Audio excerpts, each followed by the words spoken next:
Praise the lord. ప్రభైన యేసుక్రీస్తు నామంలో మీకందరికీ కూడా శుభములు తెలియజేస్తూ ఉన్నాను.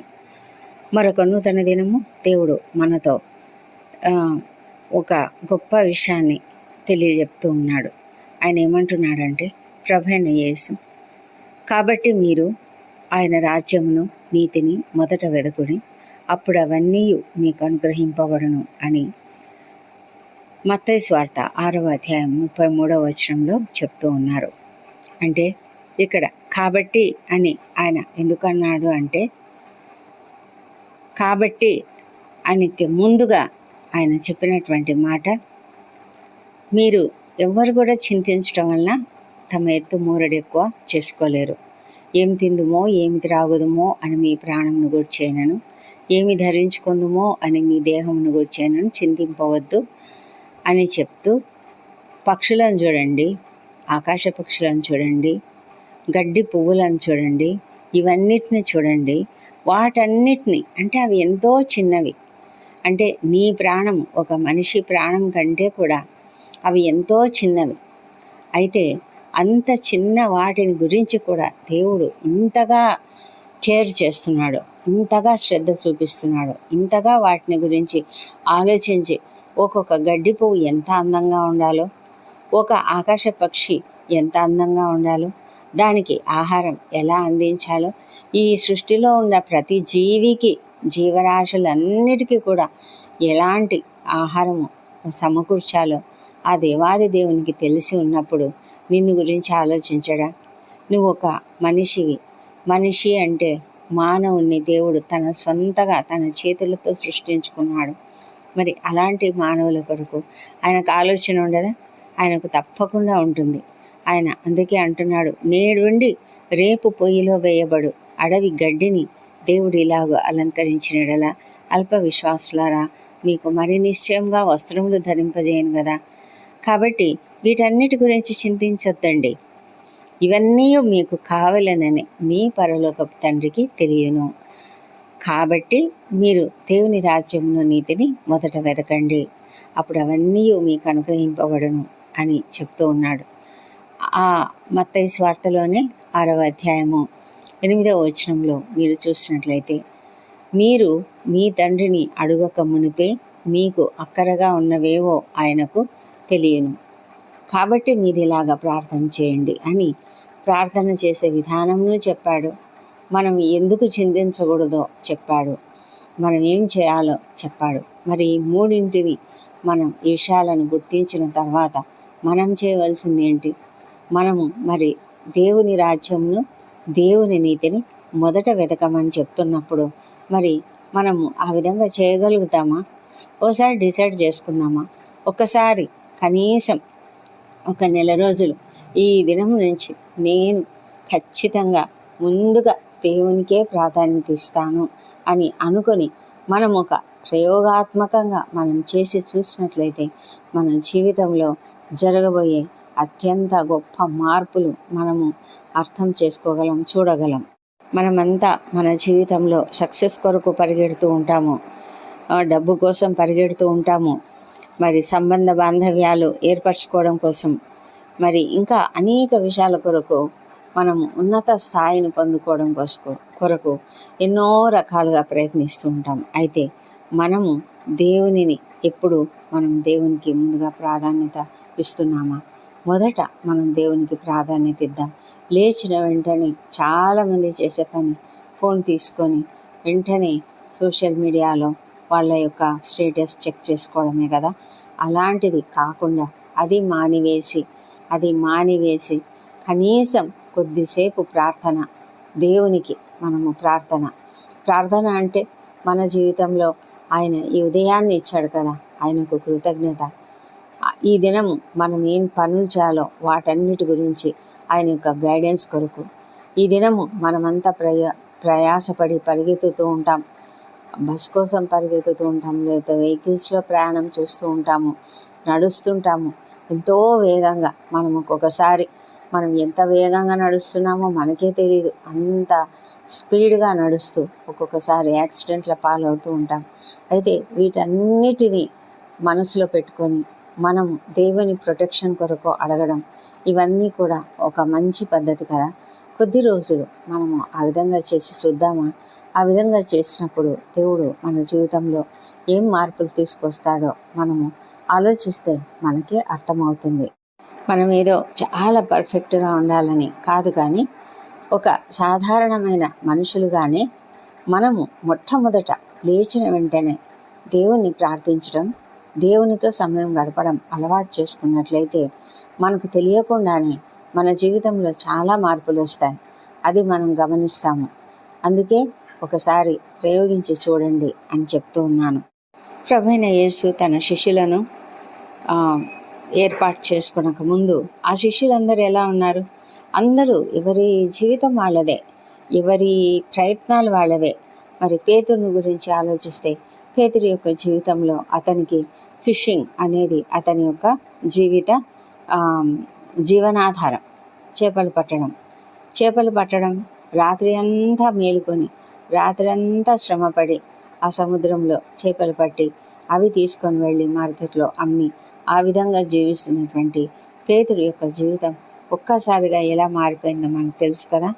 మత్తయిని చూసినట్లయితే అతడు ఒక ట్యాక్స్ కలెక్టర్.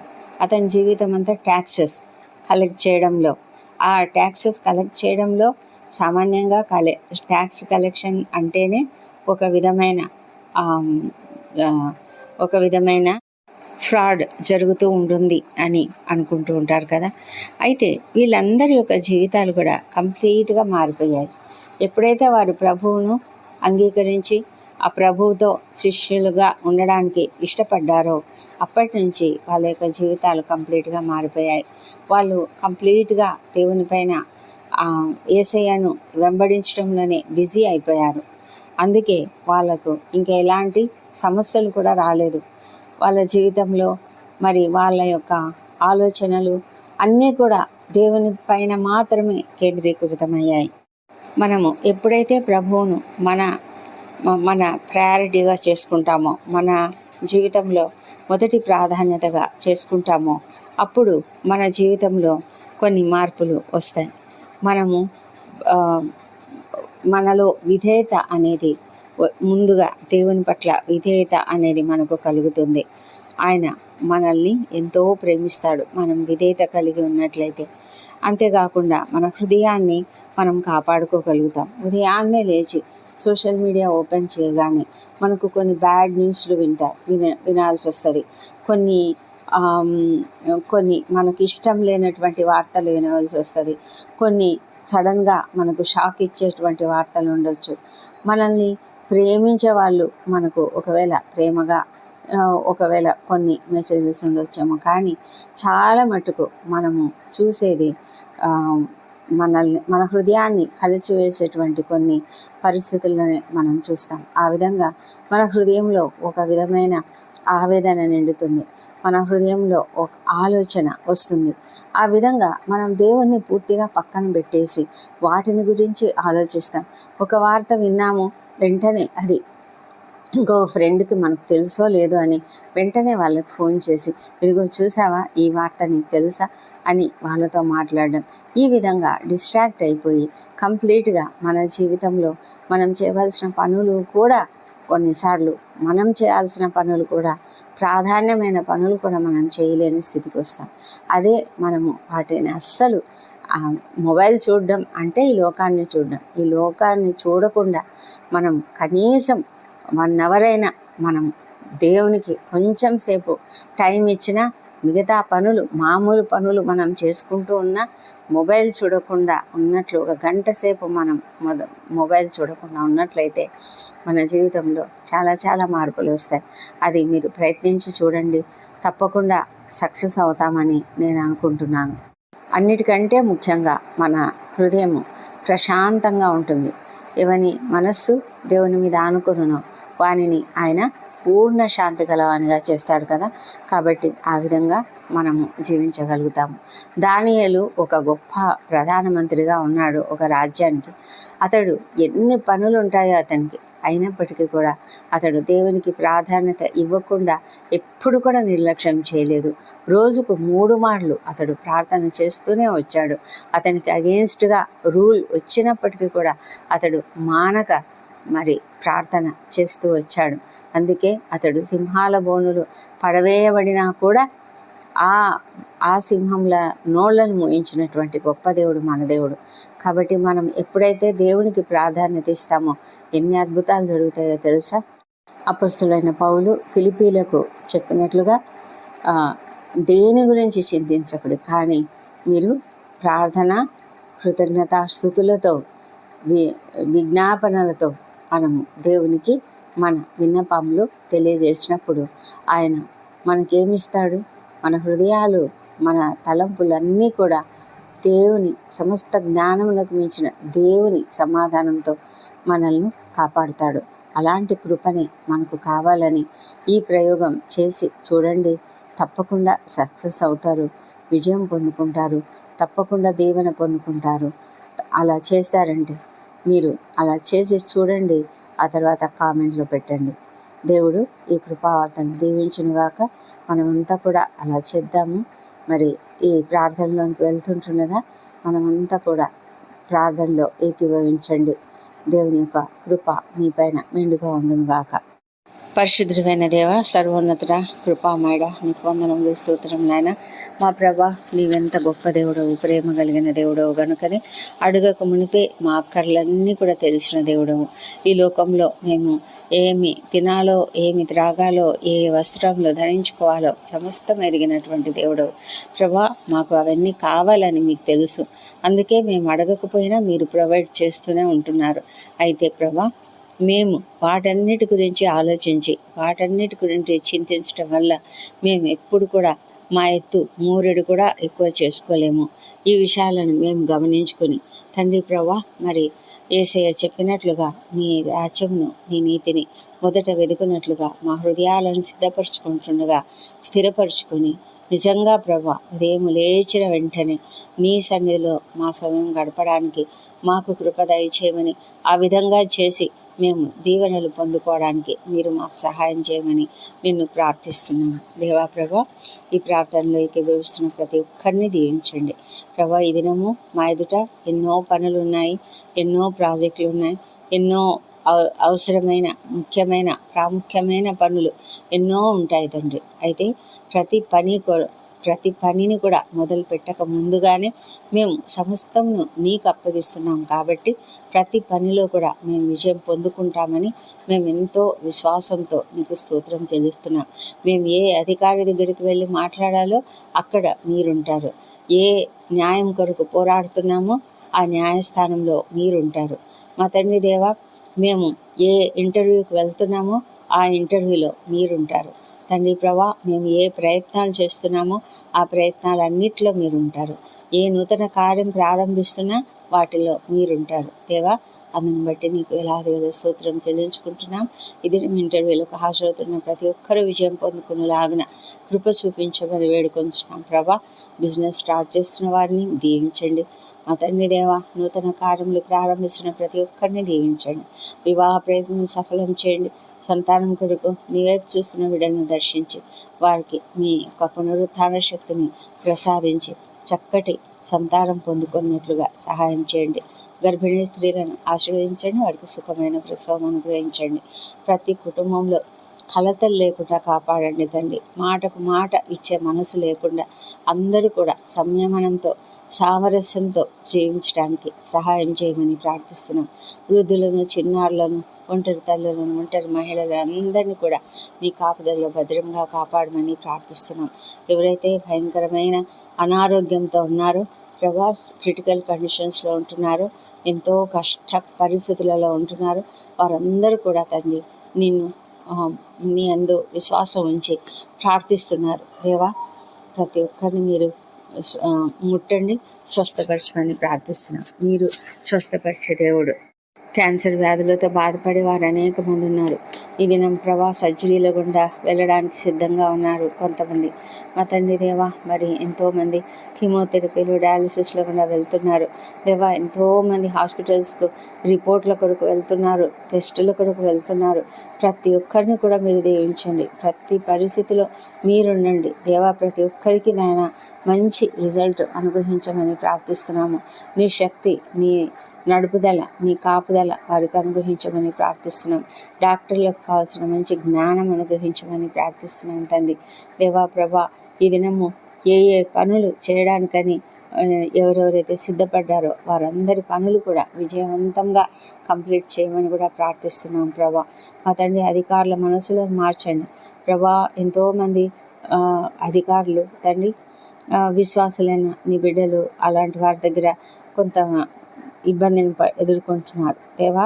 కనికరించండి. వారందరి జీవితాలను కూడా మీరు కంప్లీట్గా మార్చమని ప్రార్థిస్తున్నాము తండ్రి ప్రభా. మేమంతా కూడా నాయన నిన్ను ముందు పెట్టుకొని నీకు ప్రాధాన్యత ఇస్తూ జీవించడానికి సహాయం చేయమని ప్రార్థిస్తున్నాము దేవా ప్రభా.